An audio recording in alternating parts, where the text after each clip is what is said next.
ये cross addressing है जो हमारे एक सब्सक्राइबर द्वारा दी गई है। अगर आप भी अपनी वीडियो बनाना चाहते हैं तो मुझे कमेंट बॉक्स में हाय लिख के बताएं। कृपया हमारे चैनल को सब्सक्राइब करें। ये कहानी साहिल की है जो अपनी पढ़ाई पूरी करने के बाद किसी दूसरे शहर में नौकरी की तलाश करने के लिए आया था। साहिल ने एक कमरा किराए पर ले लिया था और अलग अलग कंपनी में जाकर उसने अपना इंटरव्यू देना शुरू कर दिया, लेकिन किसी भी कंपनी में उसे नौकरी नहीं मिली। साहिल की समझ में कुछ नहीं आ रहा था कि वो अब क्या करे। धीरे धीरे साहिल को 2 महीने बीत गए और उसे कहीं नौकरी नहीं मिली और तब तक साहिल के पैसे भी खत्म होने लगे थे। फिर एक दिन साहिल एक कंपनी में इंटरव्यू देने गया, लेकिन वहां जाकर पता चला कि वो इंटरव्यू सिर्फ लड़कियों के लिए है और वो इंटरव्यू 5 दिनों तक चलेगा। उसके बाद साहिल बहुत निराश हो गया और सोचने लगा कि अगर 1-2 दिन में मुझे नौकरी नहीं मिली तो मुझे वापस अपने घर पर जाना पड़ेगा। ये सोचते हुए साहिल एक पार्क में जाकर बैठ गया और अपनी परेशानियों को याद करके उसकी आंखों में आंसू आ गए। तभी उसके पास एक बूढ़ी औरत आई और बोली, बेटा क्या बात है, तुम रो क्यों रहे हो? फिर साहिल ने अपनी सारी परेशानी उस बूढ़ी औरत को बता दी। ये सुनकर उस बूढ़ी औरत ने साहिल से कहा, देखो बेटा तुम परेशान मत हो, यहाँ पास में ही एक सिद्ध अंतर्यामी बाबा रहते हैं, तुम उनसे मिलो, वो जरूर तुम्हें कोई ना कोई उपाय बता देंगे जिससे तुम्हें बहुत लाभ होगा। साहिल ने उस बूढ़ी औरत को थैंक्स कहा और उसी डायरेक्शन में निकल पड़ा जहाँ उस बूढ़ी औरत ने जाने को कहा था। वहाँ जाकर साहिल ने देखा कि एक बहुत ही कमजोर से बुजुर्ग बैठे थे। साहिल ने उनसे पूछा, बाबा यहाँ कोई अंतर्यामी सिद्ध बाबा रहते हैं, क्या आप बता सकते हैं वो कहाँ मिलेंगे? उन्होंने कहा, जिन्हें तुम ढूंढ रहे हो मैं वही बाबा हूँ। जब तुम 2 साल के थे तब तुम्हारे पापा जी का देहांत हो गया था, इसलिए तुम्हारी सारी पढ़ाई का खर्च तुम्हारी माँ ने उठाया है।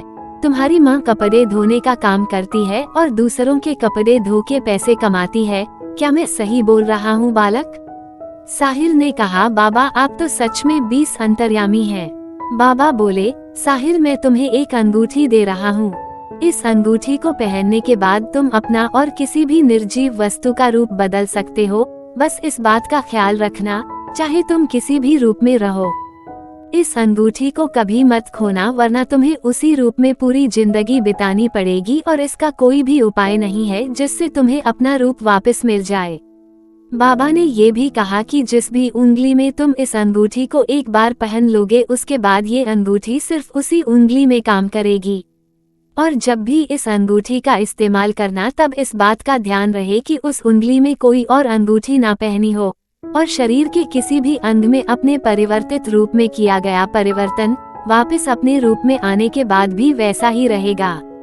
तो परिवर्तित रूप में ज्यादा से ज्यादा कोशिश होनी चाहिए कि शरीर के किसी भी अंग में कोई परिवर्तन ना हो। साहिल ने बाबा का धन्यवाद किया और अपने घर आ गया।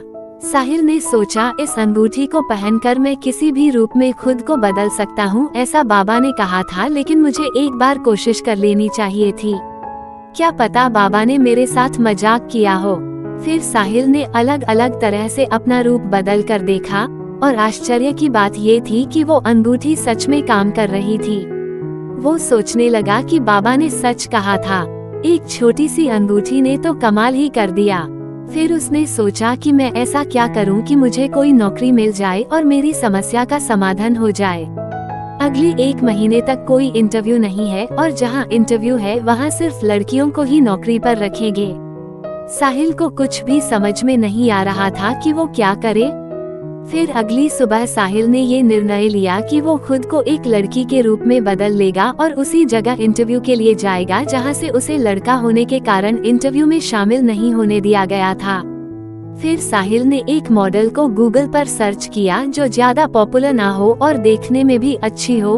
फिर एक मॉडल जिसका नाम सान्या था, उसको देखकर उसे लगा कि इस लड़की का रूप लेना अच्छा रहेगा। फिर साहिल ने सान्या का रूप बनाया और आईने के सामने खुद को देखा। साहिल वापस अपने रूप में आया और उसने सोचा, इस रूप में 20 बाहर जाऊंगा तो मेरी पहचान पर सवाल उठेगा। फिर वो इंटरव्यू के लिए घर से साहिल के रूप में ही निकल गया और एक पार्क में जाकर खुद को लड़की के रूप में बदल लिया और अपने पसंद के कपड़े भी पहन लिए। अपने बाल को बॉब कट वाला डिजाइन दिया। जीन्स और काले रंग की कुर्ती में साहिल बहुत खूबसूरत लग रहा था। फिर साहिल ने अपने सर्टिफिकेट्स में अपना नाम बदलकर सान्या कर दिया और इंटरव्यू देने चला गया। साहिल बहुत ही होशियार था, इसलिए उसने इंटरव्यू बड़ी आसानी से पास कर लिया। जब साहिल ने अपना ज्वाइनिंग लेटर देखा तो उसकी सैलरी उसकी अपेक्षा से ज्यादा थी। वो बहुत खुश हुआ और पास के एक मॉल में जाकर खुद को साहिल के रूप में बदल लिया और अपने घर आ गया। शाम को साहिल मकान मालिक के पास गया और उसे बताया कि उसकी नौकरी लग गई है और अगले महीने आने वाले 6 महीने का एडवांस जमा कर देगा। मकान मालिक मान गया और साहिल को उसकी नई नौकरी के लिए बधाई दी। अगली सुबह साहिल ने अंगूठी की सहायता से अपना रूप बदला और सान्या बनकर अपने पहले दिन समय से ऑफिस पहुंचा और कंपनी के मानव संसाधन विभाग में अपने कागजी काम पूरे किए और अपने केबिन में पहुंचा। साहिल जब ऑफिस में रहता तब औरतों की तरह बातें करता और जब घर आता तब लड़कों की तरह रहता। साहिल के ऑफिस का काम अच्छे से चलने लगा।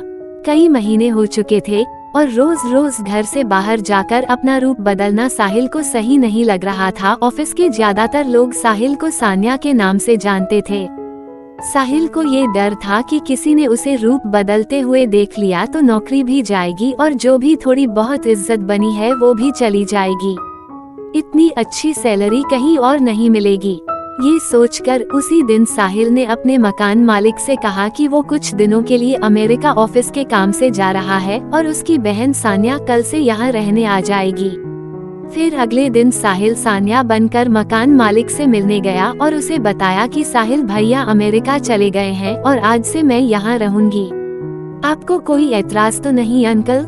मकान मालिक ने कहा, हमें कोई ऐतराज नहीं है बिटिया, आपको जब तक यहाँ रहना है आप रह सकती हो। फिर साहिल ने उसी रूप में अपने कमरे में जाकर चैन की सांस ली। फिर क्या था, साहिल अब रोज सान्या बनकर ही घर में रहता और सान्या बनकर ही घर से ऑफिस जाता और ऑफिस से घर आता। 1 साल कब बीत गया साहिल को पता ही नहीं चला। 1 साल में सब कुछ बदल चुका था और साहिल लगभग इस बात को भूल ही गया था जिसके लिए उस दिन बाबा ने सचेत किया था। न ही साहिल को अपनी उस अंगूठी का ख्याल था और न ही बाबा की उस बात का ख्याल था। आज साहिल का जन्मदिन था और उधर ऑफिस में साहिल को आश्चर्यचकित कर देने वाली बर्थडे सेलिब्रेट करने की तैयारी की जा रही थी। 1 साल की नौकरी में सान्या ने अपने लिए बहुत नाम कमा लिया था। ऑफिस में जितने लोग थे वो सान्या के व्यवहार और उसके कार्य करने के तरीके से खुश रहते और आधे से ज्यादा मर्द साहिल को छिप छिप कर अपने सपनों की रानी बनाने का रास्ता ढूंढते। साहिल ने भी गौर किया कि ऑफिस के मर्द उसे जिस नजर से देखते हैं वो सही नहीं है, लेकिन साहिल ने इस बात को लेकर कभी कंप्लेंट नहीं किया। साहिल बस इतनी कोशिश करता कि पूरे शरीर को ढक लेने वाले कपड़े जैसे सलवार कमीज, शर्ट और जीन्स पहनता और कभी मेकअप भी नहीं करता, यहाँ तक कि लिपस्टिक भी नहीं लगाता और न ही कानों में छोटी बालियों के सिवा कुछ पहनता। उसकी पूरी कोशिश रहती कि सभी की नजरों से बचा रहे, लेकिन सुंदरता मेकअप से नहीं आती। फिर ऑफिस से निकलते वक्त लड़कियों ने साहिल को घेर लिया और हॉल में ले गईं जहां उसका बर्थडे मनाया गया। 1 साल पहले साहिल ने ये कभी नहीं सोचा था कि उसे एक औरत बनकर काम करना पड़ेगा, लेकिन सबसे अच्छी बात ये थी कि किसी को ये नहीं मालूम था कि सान्या लड़की नहीं लड़का है। एक लड़की जिसका नाम प्रीति था, उसने साहिल से कहा, सान्या तुम अपने नाक में एक छोटा सा सोने का लौंग या छोटी सी नोज रिंग पहना करो और ये क्या कपड़े पहनती हो, सलवार कमीज और शर्ट पैंट, तुम्हें ना थोड़ा नए जमाने के साथ चलने की जरूरत है। वैसे भी तुम्हें तो बहुत से गिफ्ट्स मिले हैं, चलो मैं तुम्हें अपनी गाड़ी में तुम्हारे घर छोड़ देती हूँ। साहिल बोला, थैंक्स प्रीति, लेकिन मैं ऑटो से चली जाऊंगी। मगर प्रीति नहीं मानी और अपनी कार में साहिल को लेकर उसके घर तक आ गई। प्रीति ने साहिल से पूछा, क्या तुम बाहर से ही भगा दोगी? 1 कप चाय तो पिला दो। साहिल ने प्रीति से कहा, क्यों नहीं, जरूर पिलाऊंगी चाय, बस मुझे 2 मिनट दे दो। यहाँ के मकान मालिक को बताना पड़ता है, अगर कोई मेहमान आ जाए तो मैं उनको बताकर अभी आती हूँ। फिर हम दोनों साथ में चाय पिएंगे। फिर साहिल अपने घर में गया, अपनी अंगूठी की शक्तियों से घर के दीवार का रंग गुलाबी कर दिया। फिर अपने जेंट्स कपड़ों को घाघरा, चोली, लहंगा, साड़ी, बैकलेस ब्लाउज में और जेंट्स परफ्यूम को लेडीज परफ्यूम में बदल दिया और घर के किचन को भी वैसे सजा दिया जैसे एक लड़की का कमरा होता है। फिर साहिल ने अच्छी सी चाय बनाई और प्रीति को पिलाई। प्रीति बोली, यार सान्या, तुम तो बहुत ही ज्यादा अच्छी चाय बना लेती हो और घर को भी बड़े अच्छे से सजाया है। कल शनिवार है और परसों रविवार, इसलिए दिन में तुम्हें आधी लड़की से पूरी लड़की बना दूंगी। आज तक तुमने अपनी नाक भी नहीं छिदवाए है। कल मैं सुबह को आ जाऊंगी और फिर कल पूरे दिन मार्केट में घूमेंगे। फिर साहिल बोला, मार्केट में घूमना तो ठीक है, लेकिन मैं अपनी नाक नहीं छिदवाऊंगी। जहाँ तक नथ पहनने की बात है वो मैं क्लिप वाला पहन लूंगी। प्रीति बोली, तुम इतना डर क्यों रही हो सान्या? तुम एक लड़की हो और लड़कियों को नाक छिदवाने में क्या शर्म? साहिल को बाबा की बात याद आ गई। उन्होंने कहा था कि शरीर के किसी भी अंग में अपने परिवर्तित रूप में किया गया परिवर्तन वापस अपने रूप में आने के बाद भी वैसा ही रहेगा। तो परिवर्तित रूप में ज्यादा से ज्यादा कोशिश होनी चाहिए कि शरीर के किसी भी अंग में कोई परिवर्तन ना हो। मैंने प्रीति से कहा कि मुझे अपनी नाक नहीं छिदवानी क्योंकि मुझे बचपन से ही ये सब पसंद नहीं है। प्रीति बोली, तुम मेरे लिए इतना भी नहीं कर सकती और एक बात भी नहीं मान सकती मेरी, और इमोशनल होने का ड्रामा करने लगी। साहिल को लगा कहीं ज्यादा इमोशनल हो गई तो मैं कैसे संभालूंगा। फिर साहिल बोला, प्रीति काफी रात हो गई है। फिर साहिल ने अपनी रिंग की मदद से अपने नाक में एक सोने का लौंग डाल दिया। साहिल इतना थक चुका था कि वैसे ही लड़कियों के कपड़ों में सो गया। सुबह जब नींद खुली तो 8 बज चुके थे और 1 घंटे बाद ही प्रीति आने वाली थी। साहिल जल्दी तैयार हुआ और उसने सफेद रंग की सलवार और नीले रंग की कुर्ती पहन ली और पैरों में लेडीज जूती पहन ली। बालों को खुला रखा और गले में एक दुपट्टा ओढ़कर प्रीति का इंतजार करने लगा। अभी 5 मिनट भी नहीं हुए थे कि प्रीति आ गई और साहिल से बोली, सान्या, ये तुमने क्या पहन रखा है? ऐसे जाओगी क्या तुम मेरे साथ मार्केट में? और ये क्या रातों रात तुमने अपना नाक छिदवा लिया? फिर साहिल बोला, बचपन में मेरी माँ ने मेरी नाक छिदवाई थी। मैंने नोज पिन को थोड़ा सा प्रेस किया और वो नाक में फिट हो गई। साहिल के गिफ्ट में एक रेड गाउन भी था जो प्रीति को बहुत अच्छा लगा और वो उसे पहनाने की जिद करने लगी। साहिल मान गया। फिर प्रीति ने उसे वो रेड गाउन पहना दिया और हाथों में एक कंगन पहना दिया। फिर साहिल के पैरों में 4 इंच हाई हील वाली सैंडल पहना दी और साहिल को अपने साथ मार्केट ले गई। प्रीति और साहिल पूरे दिन मार्केट में घूमे, मूवी देखी और वापस घर आ गए। प्रीति की कंपनी साहिल को अच्छी लगने लगी थी और वो प्रीति को पसंद भी करने लगा था, लेकिन उसे कैसे बता देता कि वो लड़की नहीं लड़का है और उसके पास रूप बदलने वाली अंगूठी भी है। इससे पहले कि साहिल प्रीति को प्रपोज करता, प्रीति की शादी फिक्स हो गई। प्रीति साहिल को शादी का कार्ड देते हुए बोली, मेरी शादी में जरूर आना। साहिल का तो दिल ही टूट गया था, इतनी अच्छी लड़की फिर कहाँ मिलेगी। शादी के दिन हल्के गुलाबी रंग की शिफॉन की साड़ी में सान्या बहुत ही खूबसूरत लग रही थी। उसने साड़ी के बॉर्डर के रंग से मैच करता हुआ गोल्डन रंग का बड़े गले का ब्लाउज पहन रखा था।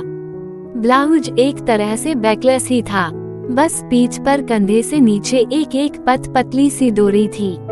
सान्या को पहली नजर में ही देखकर पता लग रहा था कि वो नए जमाने की एक ऐसी लड़की है जिसे पहनावे की बहुत अच्छी समझ है। उसने जहां अपनी बाईं कलाई पर गोल्डन वॉच पहन रखी थी, वहीं दाईं कलाई में सोने के 2 कंगनों के बीच 36 चूड़ियां पहनी हुई थी, जो कि साड़ी और ब्लाउज के रंग से मेल खाती हुई हल्के गुलाबी और गोल्डन कलर की थी। साड़ी का पल्लू उसने अपने बाएं कंधे पर खुला छोड़ रखा था, जिसे वह अपने बाएं हाथ से थामे हुई थी। जब वह बात करती तो अपना दायां हाथ हिलाती और बार थोड़ी देर में दायां हाथ अपने सिर के ऊपर से बालों पर फेरते हुए कमर पर लटक रही जुल्फों के कोने तक लाती और अपने बाल संभालती। जब वो ऐसा करती तो उसकी चूड़ियों की खनक पार्टी में उसके आसपास खड़े हर व्यक्ति को अपनी ओर देखने पर मजबूर कर देती थी। सान्या का कद 5 फीट 6 इंच था।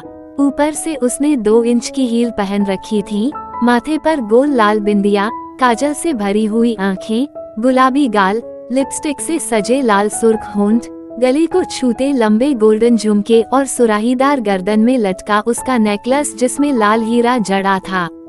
बिंदी, नेकलेस और लिपस्टिक से मेल खाते लाल रंग की नेल पॉलिश से सजे उसके हाथों और पैरों के लंबे नाखून, पैरों में उसने गोल्डन पतली पायल पहन रखी थी, इसलिए जब वो जरा सा भी साड़ी ऊपर उठाती तो गोल्डन हील पहने और लाल नेल पॉलिश से सजे गोल्डन पायल में उसके पैरों की खूबसूरती से निगाह नहीं हटती थी। सान्या वैसे तो 25 साल की थी, पर उस दिन 21 साल की कोई सुपर मॉडल दिख रही थी और काफी खुश लग रही थी। साहिल जिस पार्टी में मौजूद था वो प्रीति और रवि की शादी की थी। प्रीति और रवि दोनों स्टेज पर हाथों में हाथ डाले खड़े थे और सभी की शुभकामनाएं और गिफ्ट ले रहे थे। प्रीति लाल कलर के दुल्हन के जोड़े में बहुत ही आकर्षक और खूबसूरत लग रही थी, लेकिन सान्या से ज्यादा नहीं। ये बात प्रीति बहुत पहले से जानती थी कि सान्या उससे अधिक खूबसूरत दिखती है। रवि ने क्रीम कलर की शेरवानी पहन रखी थी। साहिल स्टेज की ओर बढ़ा, उसकी नजरें झुकी हुई थी। वो पार्टी में सबसे सुंदर दिख रहा था, फिर भी न जाने क्यों उसका चेहरा उदासी से भरा हुआ था। साहिल प्रीति और रवि की ओर बढ़ चला। उसे देखते ही साहिल कुछ पल के लिए चौंक सा गया। वह जिस तरह खिलखिलाकर सभी से शुभकामनाएं ले रही थी, अचानक साहिल को देखकर उसकी वो खिलखिलाहट गुम हो गई, लेकिन दूसरी ही पल उसके चेहरे पर मुस्कुराहट आ गई। पर रवि के माथे से न जाने क्यों पसीने छूट रहे थे। वो घबराया सा साहिल को देखकर नजरें चुरा रहा था, लेकिन साहिल को दोनों के ही रिएक्शन से कुछ लेना देना नहीं था। वो एक अजीब सी खामोशी से प्रीति के करीब पहुंचा। स्टेज की सीढ़ियां चढ़ते वक्त एक हाथ से वो अपनी साड़ी की प्लेट संभाल रहा था तो दूसरे हाथ से अपने चेहरे पर आती बालों की लटों को चेहरे से हटा रहा था। वह प्रीति के पास पहुंचा, झुकी हुई नजरों से ही उसने प्रीति की आंखों से आंखें मिलाई। प्रीति उसे देखकर मुस्कुरा रही थी। साहिल उसे देखकर खुश था। साहिल ने दबी हुई आवाज में उसे बधाई दी और प्रीति ने साहिल को गले लगाते वक्त उसके कान में कहा, तुम बहुत ही ज्यादा खूबसूरत लग रही हो सान्या। प्रीति के इन शब्दों पर साहिल ने कोई प्रतिक्रिया नहीं दी, बस एक हल्की सी स्माइल कर दी और फिर वहां से अपने घर आ गया। अगले दिन ऑफिस में सबने साहिल की तारीफ की। साहिल अपने काम में लग गया और देखते ही देखते कब शाम हो गई इसका पता भी नहीं चला। घर आने पर भी साहिल बहुत उदास था। उसने अपनी माँ को कॉल किया और उसे घर बुला लिया। अगले दिन साहिल ने अपना रूप बदला और अपनी माँ को स्टेशन से पिकअप करने के बाद घर ले आया। फिर रात को खाना खाने के बाद साहिल ने अपनी माँ को पूरी बात बताई और उसे अपनी नौकरी के बारे में सब कुछ बता दिया, लेकिन उसकी माँ को इस बात का यकीन नहीं हुआ। साहिल ने अपनी माँ के सामने खुद को लड़की में परिवर्तित कर लिया, तब जाकर उसकी माँ को यकीन हुआ कि साहिल सच कह रहा था। फिर साहिल की माँ ने उससे कहा, बेटा तुम रोज इसी रूप में ऑफिस जाते हो और घर वापस आकर अपने रूप में वापस लड़के बन जाते हो। मेरी बचपन से एक ख्वाहिश थी कि मेरी एक बेटी हो। बेटा तुम कुछ दिनों के लिए लड़की बनकर रहो, घर हो या बाहर, लड़कियों की तरह पेश आना, सिर्फ कुछ दिनों के लिए। साहिल ने सोचा, लगभग पूरे दिन तो मैं इसी रूप में रहता हूँ, तो कुछ दिनों के लिए अगर इसी रूप में रहूँ तो क्या परेशानी है। ये सोचकर साहिल ने अपनी माँ से कहा, ठीक है माँ, जैसा तुम कहो, मैं आज से कुछ दिनों के लिए लड़की हूँ और जब तक तुम कहो मैं इसी रूप में रहूंगा और चाहकर भी लड़का नहीं बनूंगा, जब तक तुम खुद ना कहो। और ये रही मेरी अंगूठी, इसे संभाल कर रखना, इसके बिना मैं लड़का नहीं बन सकता। अगले दिन साहिल ऑफिस गया। लंच टाइम में ऑफिस में काम करने वाले एक बहुत ही हैंडसम लड़के ने, जिसका नाम राजेश था, उसने साहिल को शादी के लिए प्रपोज किया और एक सिल्वर रिंग पहना दी। साहिल ने साफ मन कर दिया और उस रिंग को निकलने की कोशिश करने लगा, लेकिन बहुत ज्यादा टाइट होने की वजह से वो रिंग उसकी उंगली में फंस गई थी। साहिल ने राजेश को डांटते हुए बोला, ये क्या किया तुमने, ये रिंग निकल क्यों नहीं रही। राजेश बोला, ये रिंग मैंने तुम्हारी उंगली के नाप की बनवाई थी, मुझे लगा तुम मेरा प्रपोजल एक्सेप्ट कर लोगी, लेकिन तुमने तो मेरा दिल ही तोड़ दिया। फिर साहिल बोला ज्यादा नाटक मत करो और निकलो यहाँ से, और जब ये रिंग निकल जाएगी तब मैं तुम्हें दे दूंगी। फिर राजेश वहाँ से चला गया। राजेश के पिताजी जयपुर के विधायक थे और केंद्र सरकार में थे, और उनका घराना भी बहुत बड़ा था। उसको पहली बार किसी ने मना किया था, जिसके लिए उसके मन में बहुत गुस्सा था और उसे ये बात बहुत अपमानजनक लगी। साहिल रोज की तरह अपने घर पहुंचा, लेकिन इस बात को साहिल ने अपनी माँ से शेयर नहीं किया। साहिल की माँ बहुत खुश थी साहिल की तरक्की देखकर, और साहिल अपनी माँ के लिए बेटी बनकर उसके सपने भी पूरा कर रहा था। साहिल की माँ कुछ सोच रही थी, तभी साहिल वहाँ आ गया और उसने अपनी माँ से पूछा, क्या सोच रही हो माँ? उसकी माँ बोली, तू मेरे सपने पूरे करने के लिए इतने दिनों से मेरे साथ लड़की बनकर रहता है। मैं ये सोच रही थी कि अगर तू सच में मेरी बेटी होता तो अब तक तुम्हारे लिए एक अच्छा सा मर्द ढूंढकर उससे तुम्हारी शादी करवा देती। लेकिन तुम एक मर्द हो, भले ही रूप बदलकर औरत बने हो, और आज नहीं तो कल तुम्हें अपने असली रूप में वापस आना ही पड़ेगा। साहिल बोला, कोई बात नहीं माँ, तुम्हारे सपने का कुछ अंश तो पूरा हुआ ना, और मैं कोई सचमुच लड़की तो हूँ नहीं, इसलिए तुम्हें मेरे लिए लड़का ढूंढने की कोई जरूरत नहीं। फिर दोनों हंसने लगे। 1 महीना गुजर चुका था, सब कुछ अच्छे से चल रहा था। एक दिन ऑफिस से साहिल जब अपने घर आया तो वहाँ उसकी माँ नहीं थी, और वहाँ एक चिट्ठी रखी थी। इस चिट्ठी में लिखा था, सान्या, अगर तुम अपनी माँ को जिंदा देखना चाहती हो तो कल सुबह 5 बजे लोनावाला के रेलवे स्टेशन पर अकेले मिलो। पुलिस को बताया तो मैं तुम्हारी माँ को मार दूंगा। साहिल समझ चुका था कि अब पुलिस इस मैटर में कुछ भी नहीं कर सकती। जो भी करना है उसे खुद करना होगा। साहिल ने अपने ऑफिस में कॉल किया और अगले 2 दिनों के लिए मेडिकल लीव ले ली। अगली सुबह साहिल 5 बजे लोनावाला रेलवे स्टेशन पहुंचा, तभी उसका मोबाइल बजा। साहिल ने कॉल रिसीव किया तो दूसरी तरफ से आवाज आई, स्टेशन से बाहर एक वैन खड़ी है, जाकर उसमें बैठ जाओ। साहिल चुपचाप से स्टेशन के बाहर निकला, देखा तो वहाँ सिर्फ एक ही वैन खड़ी थी। साहिल को देखते ही वैन का दरवाजा अंदर से खुला। साहिल उस वैन में बैठ गया। वैन के अंदर एक आदमी बैठा था जिसने मास्क पहन रखा था। उसने साहिल को पानी देकर कहा, इसे पी लो। साहिल ने वो पानी चुपचाप पी लिया। अचानक उसकी आंखों के सामने सब कुछ धुंधला होता गया और साहिल बेहोश हो गया। जब साहिल को होश आया तो वो एक घर में था जहां उसकी माँ के बगल में उसे बांधा हुआ था। उसके मुंह पर एक रुमाल बंधा हुआ था, जिसकी वजह से साहिल कुछ भी बोलने में असमर्थ था। उन बदमाशों ने साहिल के सामने ही राजेश को कॉल लगाया और फोन को स्पीकर पर डाल दिया और उससे 10 लाख रुपए की मांग रखी और उसे बताया, जिस लड़की से तुम प्यार करते हो वो हमारे कब्जे में है, और अगर तुमने कल सुबह तक पैसे नहीं भेजे तो तुम्हारी माशूका और उसकी माँ को मार देंगे। राजेश ने कहा, ठीक है, कल सुबह तक तुम्हें पैसे मिल जाएंगे, लेकिन सान्या और उसकी माँ को एक खरोंच भी नहीं आनी चाहिए। फिर साहिल की माँ ने उससे पूछा कि ये राजेश कौन है और वो तुमसे प्यार करता है, ये बात तुमने मुझे क्यों नहीं बताई? माँ, राजेश मेरे ऑफिस में काम करता है, उसके पापा जयपुर के विधायक हैं और राजेश मुझसे नहीं सान्या से प्यार करता है। उसने मुझे प्रपोज भी किया था, लेकिन मैंने ही उसे मना कर दिया। मैं एक लड़का हूँ माँ, एक लड़के का शादी का प्रपोजल कैसे एक्सेप्ट कर लेता मैं? फिर साहिल और उसकी माँ ने खाना खाया, तभी दरवाजा टूट गया। सीआईडी की टीम के साथ राजेश भी था और उन्होंने मिलकर साहिल और उसकी माँ को वहाँ से छुड़ाया। साहिल और उसकी माँ ने उसका धन्यवाद किया। अपने घर आकर साहिल, जो अब पूरी तरह सान्या बन चुका था, घर आने के बाद साहिल की माँ ने कहा, बेटा तुम्हारी अंगूठी मुझसे खो गई है, तुम ऐसी ही दूसरी अंगूठी ले आओ। ये सुनकर साहिल घबरा गया और सोचने लगा कि अब मेरा क्या होगा, मैं लड़की बनकर कैसे जीऊंगा। अब साहिल हमेशा के 210 लिए सान्या के शरीर में कैद हो चुका था, और ये सब बात अपनी माँ को बताकर वो रोने लगा। तभी उसकी माँ बोली, रो मत बेटा, तुमने जो कुर्बानी मेरे लिए दी है, आज के जमाने में शायद ही कोई बेटा ऐसी कुर्बानी दे सकता है, और मुझे तुम पर गर्व है बेटा। फिर साहिल की माँ ने साहिल को गले से लगा लिया और साहिल से बोली, अब जब मेरा बेटा एक लड़की बन ही गया है तो क्यों ना अब से तुम्हें सान्या के नाम से ही बुलाऊं। ये सुनकर साहिल ने कहा ठीक है माँ, जैसे आपको अच्छा लगे, और फिर साहिल अपने कमरे में सोने चला गया।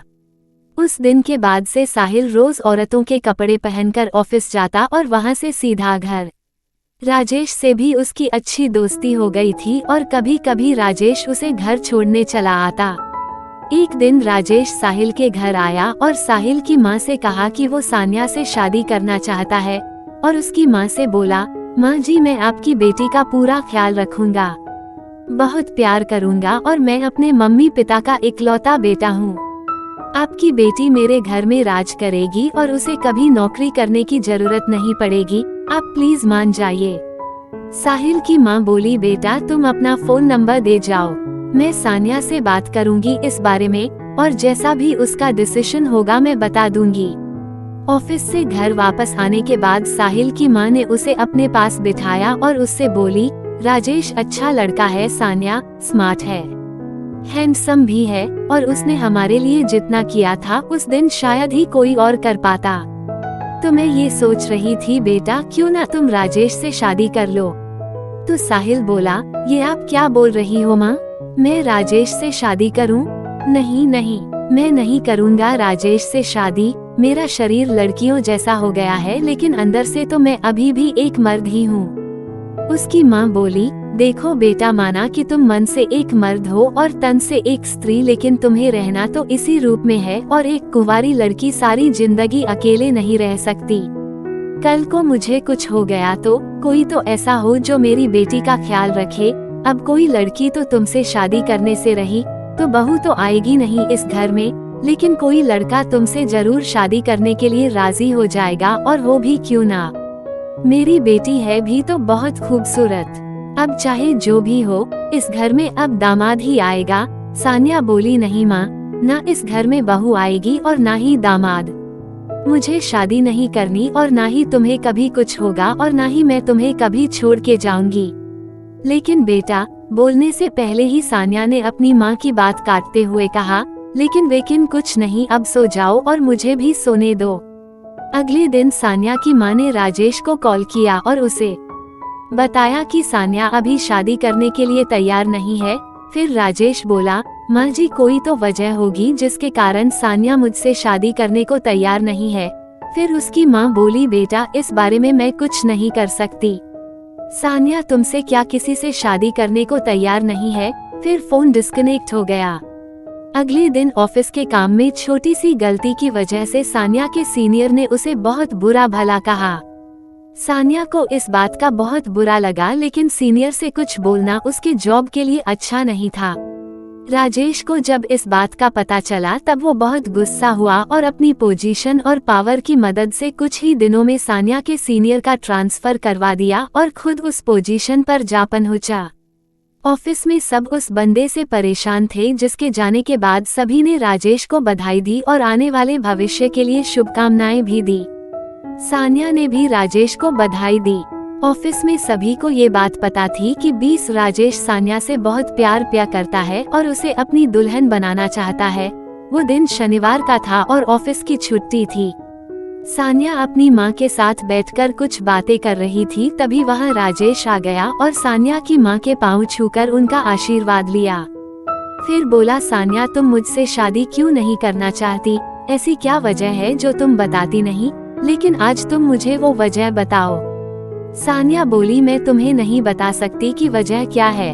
तुम स्मार्ट हो, हैंडसम हो, हाइट भी बहुत ज्यादा है, अच्छे घर से भी हो, तुम्हें तो बहुत सी लड़कियां मिल जाएंगी, वो भी बड़ी ही आसानी से। तुम मेरे पीछे अपना टाइम बर्बाद मत करो। राजेश उदास होकर वहां से चला गया। उसके वहां से जाने के बाद सान्या की माँ ने सोचा, इस लड़के में इतनी सारी क्वालिटीज हैं और संस्कारी भी है, मुझे नहीं लगता कि सान्या को इससे अच्छा दूल्हा मिलेगा। अगले दिन सान्या से उसकी माँ बोली, बेटी मेरी एक आखिरी इच्छा है, उसे पूरा करना चाहती हूँ। सान्या बोली, हुक्म करो माँ, तुम्हारी जो भी इच्छा होगी उसे मैं पूरा करूँगी, वचन देती हूँ। माँ बोली, तुम राजेश से शादी कर लो, यही मेरी आखिरी इच्छा है। सान्या अपनी माँ को वचन दे चुकी थी, अब ना कहने का सवाल ही नहीं उठता। सान्या ने उदास होकर हाँ कर दिया और बिलख बिलख के रोने लगी।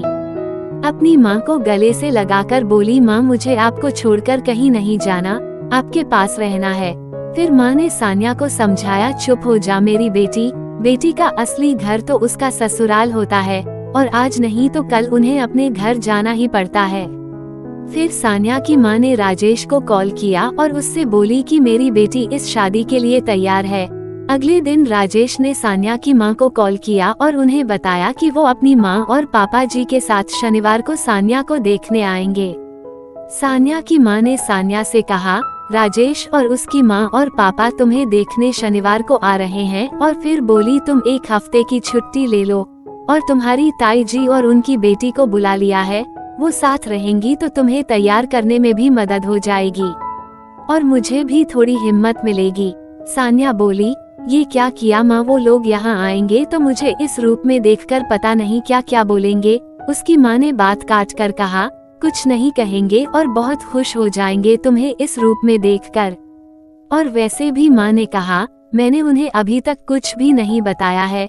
फिर सान्या बोली, तुम्हें जो करना है करो माँ, मैं ऑफिस जा रही हूँ। ये बोलकर वो ऑफिस चली गई। अगले दिन गांव से सान्या की ताई जी और उनकी बेटी आ गई। ताई जी घर में आते ही सबसे पहले सान्या की माँ से मिली और ताई जी की बेटी जिसका नाम प्रिया था उसने पूछा, ताई जी साहिल भैया कहाँ हैं? सान्या की माँ ने कहा, खुद ही ढूंढ लो। प्रिया ने पूरा कामान कहा, घर छान मारा लेकिन साहिल का कुछ पता नहीं चला, और पता चलता भी कैसे, साहिल अब सान्या नाम की लड़की बन चुका था। सान्या को किचन में काम करता देख प्रिया अपनी ताई जी से बोली, ताई जी आपने तो कहा था कि साहिल भैया के लिए रिश्ता आया है, तो किचन में कौन है? साहिल भैया मेरी भाभी तो नहीं ले आए, वैसे देख के तो लगता है भाभी ही है। और बिना जवाब सुने किचन में चली गई। वहाँ जाकर प्रिया साहिल से बोली, हेलो भाभी। ये शब्द सुनकर साहिल समझ चुका था कि प्रिया को कुछ मिसअंडरस्टैंडिंग हुई है। तभी सान्या की माँ वहाँ आ गई और बोली, ये तुम्हारी भाभी नहीं, तुम्हारी सान्या दीदी है। तभी आश्चर्य के साथ प्रिया ने कहा, सान्या दीदी? ऐसी तो कोई दीदी नहीं है मेरी। तब साहिल की माँ बोली, तुम्हारे साहिल भैया अब लड़की बन चुके हैं और उनका नाम अब सान्या है। ये सुनकर प्रिया बोली, ये कैसे हो सकता है ताई जी, मेरे भैया लड़की कैसे बन गए? ये सब कैसे हुआ और अब मेरी भाभी कैसे आएगी? अब तुम्हारी भाभी कभी नहीं आएगी। हाँ जीजा जरूर आएंगे और सान्या को देखने लड़के वाले आ रहे हैं इसी शनिवार।